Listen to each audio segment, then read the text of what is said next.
Hey guys, it's Miss Osborne coming back to you with another review video. We're looking at imperialism in World War I, which is a period from about 1890 to 1919. Imperialism really led us into World War I, and so we'll be covering those two topics together today. So just as a couple directions, as you watch the video, make sure that you're answering the guided questions that are provided. It's okay if you have to pause the video or rewatch different sections in order to answer all the questions. I really expect you to do this, and I want you to take the time to make sure you're answering the guided questions completely. When the video ends, summarize the video in paragraph form, kind of the main points, and those are going to be given to you with the vocabulary that's on your WSQ. Use those as guidelines, and then also make sure that your summary answers the essential questions that we're going to get to in just a second. Also, finish by asking one question. This question can be a confusion question, it can be a general question, or a discussion question that you can bring to class. The essential questions that we're going to look at in this video are: why did the United States imperialize other nations? And then why did the United States switch from isolationism to interventionism during World War I? So looking at imperialism, imperialism is the expansion of American economic and political influence on other countries. This essentially means that the United States was trying to expand the amount of money that they were getting to other countries, and they were going to do this by kind of expanding these other countries as new markets for different goods that they could have, but also looking for raw materials that would make some of these finished goods that we made in the United States.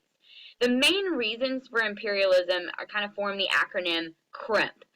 Cultural, religious, economic, military, and political. Culturally, the United States felt like other countries needed to be civilized. We were a democratic nation that we really wanted to share that democracy with the rest of the world. Religiously, as the United States has a history of, the United States is very Protestant, so we wanted to send missionaries abroad to help spread Christianity. Economically, we wanted those new markets for goods. New markets really meaning like we wanted more countries to buy our goods. We wanted to increase the amount of exports that we were putting out to get more profits for the United States. But we also wanted new raw materials that could potentially benefit us as a country. Militarily, we wanted to expand our military throughout the world that would give us more defensive positions. The Navy was really our main defensive mechanism during this time period, and we were looking to open new Navy ports in other parts of the world. This would reduce the amount of fueling that would have to take place and also allow us to have a more international influence. Politically, we wanted to exert more political influence over other countries. This is mainly where democracy comes in. We're really going to want to spread democracy throughout the world, hoping to create more allies for us. There's 5 main areas that the United States is going to imperialize: Cuba, the Philippines, Hawaii, Panama, and China. The United States wanted to expand its influence over Spanish-owned Cuba because they felt that Cuba was being oppressed by the Spanish. Now, Cuba had been a colony of the Spanish since their exploration, so it wasn't anything new that the Spanish had control over Cuba. When the USS Maine mysteriously sunk in the Cuban harbor of Havana, this led to the Spanish-American War. There was a series of yellow journalists that posted sensational news stories about some of the happenings in Cuba, exposing not only the abuses by the Spanish, but also how potentially the Spanish could be threatening the United States. To the picture on the right, you see one of those yellow journalists' news lines that said, "Destruction of the warship Maine was the work of an enemy." They were trying to paint the Spanish as a real enemy, and as an enemy not only to the American people, but also to the world. And as a result of the Spanish-American War that the United States eventually won, the United States gains the protectorates of Puerto Rico, Guam, Cuba, and the Philippines. And all of these areas become territories, meaning that they are ruled by the United States, but they're not necessarily under the total control. We kind of control their trade and also have more of a say on their politics, but the people in the countries are going to go about their day-to-day practices. Cuba is going to be one of the main areas that we focus on because it becomes a protectorate. And this means that the United States had specific powers over the island nation, specifically relating to its trade. People who supported imperialism argued that as a country, the United States, as a democratic country, had the duty to spread democracy worldwide. We wanted to spread democracy throughout the world, and we would be successful in doing that in Puerto Rico, Guam, Cuba, and the Philippines. And eventually, as we know, the Cubans will eventually fall to communism. And the South American countries are deeply going to be in debt to those European nations who had colonized them back during the exploratory period. Teddy Roosevelt feels that the debt of the European countries, the debt that the South American countries had, the European countries, would be a controlling factor, that the European countries would abuse the power that they had over those countries, and eventually that this would become a threat to the United States. So he issued the Roosevelt Corollary, which was an additional document to the Monroe Doctrine that essentially had stated that any European influence in the Western Hemisphere, which included both South America and North America, would be seen as a threat to the American nations. The Roosevelt Corollary stated that the United States would assume the loans, and any continued European interference would be unwelcome.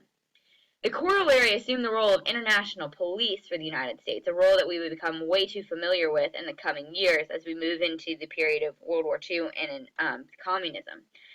And so this expanded the power, not only politically, but also economically, that the United States had in South America. After Teddy Roosevelt, President Taft followed up with what he called dollar diplomacy, using economic investments as a way to boost and influence American foreign policy. He would assume the role that the United States should invest worldwide in order to protect its interests. In China, European powers sought to carve out what they called spheres of influence, essentially an area in which they had more economic control. The Americans were kind of late to this boat, and so we finally sent American Secretary of State John Hay to try to protect the already American investments, but also some missionaries that we had in China. He sent the European nations a message asking for an open door policy, meaning that he wanted the United States to have open access to China, but also that would include all the European nations that already had access. During World War I, the United States had started off as what we call neutral. They had an isolationist policy, meaning they wanted to isolate themselves from the rest of the world.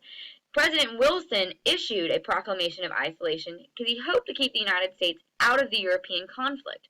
However, Germany and a couple other countries were determined to get the United States involved. Germany had a campaign of unrestricted submarine warfare, meaning that they were flooding the Atlantic Ocean with tons of different submarines. And these submarines were not really restricting themselves to the different vessels that they were bombing. And this unrestricted submarine warfare really interfered with American trade with the British and the French, who are not necessarily our allies, but they economically were profiting us. The unrestricted submarine warfare sunk a French shipper named the Lusitania. It had a couple different Americans on there, over 100 Americans, and this angered a lot of Americans because they felt like the Germans were threatening the American way of life. In February of 1917, the Germans sent the Zimmermann telegram to Mexico, which asked for a military alliance in exchange for returning the lands that the Mexicans had lost during the Mexican-American War, mainly going to be Texas, New Mexico, and Arizona. Wilson accused the Germans of violating the freedom of the seas and also violating Mexican neutrality. Wilson declared war on Germany in order to make the world safe for democracy. There's four main causes of World War I, because World War I really started in Europe way before the United States even got involved. M.A.I.N is the acronym that you need to remember for the causes of World War I. Militarism, alliances, imperialism, and nationalism. Militarism was the policy of military preparedness. They started building up lots of weapons and constantly had a standing army. Alliances were formed in case of war. The two alliances that you need to remember are the Axis powers and the Allied powers. The Axis powers were Italy, Germany, and Austria-Hungary, while the Allied powers were Britain, France, and Russia. And these alliances would cause the European nations to snowball into war. Once one nation went to war, all the other nations would join in quickly. Imperialism also called World War I because these countries were competing against each other to provide markets for goods, but also for raw materials.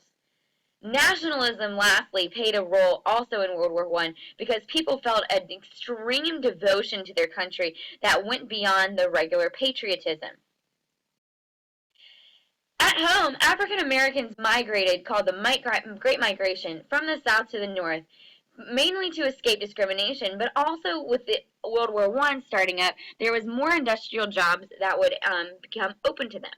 Women also moved into industrial jobs that men had left behind, and they supported the war effort in their homes through creating victory gardens, scrap drives, and rationing. The government also began the sale of war bonds to raise money for the war. The Committee on Public Information used propaganda posters to influence public opinion for the war and help to convince people that the war was a good thing. World War I ended with the Treaty of Versailles that was signed by the United States, Great Britain, and France. Germany was completely blamed for the war and had to take responsibility for all the reparations, otherwise known as payments, for the damage of the war for all the different countries. Wilson made a speech that called for 14 points to be addressed at the meeting, and this included open diplomacy between the nations, the freedom of the seas that had been violated by the unrestricted submarine warfare, the creation of the League of Nations, and the hope was that the creation of the League of Nations would preserve peace, security, and allow for self-determination, or otherwise known as a country's ability to decide its government for itself. The United States, however, refused to join the League of Nations, weakening Wilson's 14 points. Congress believed that by joining the League of Nations, it would get the United States further involved in foreign wars, and the United States after World War I is going to want to remain neutral. Don't forget to answer the guided questions. If you missed one, make sure that you go back and watch the video again, pausing where you need to. If you feel like you have a good understanding of the video, go ahead and summarize it in paragraph form, the main points of the video, using the specific vocabulary given to you on the WSQ. Remember, these are the bolded and underlined words from the video. In addition, your summary should also answer the essential questions. Then finish by asking one question. You may either ask a question about something you're confused about or a discussion question you think would benefit the class. Thank you for joining me for the Imperialism and World War I review video. We'll see you next time.